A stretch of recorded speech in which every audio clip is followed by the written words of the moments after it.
aka haifi mahaifinka ba asibiti. Yana daga cikin sadaqatu jariya da annabi sallallahu alaihi wasallam ya ambata, inna mimma yalhaqul mu'mina min amalihi wa hasanatihi ba'da mautihi. Annabi yace yana daga cikin abinda mumini zai riski mumini bayan ya mutu na ayyukan alkhairinsa.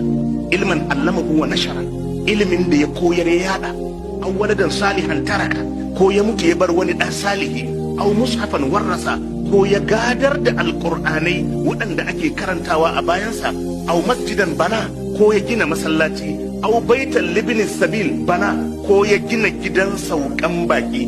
Gidan saukan baki ma aka ce zai zama maka sadaqatu jariya balle asibiti. Ba ko lafiyayye zai zo ya kwana ya tashi ya tafi aka ce zai riske ka amfani shi ranar alkiyama, balle inda za a kwantar da mara lafiya.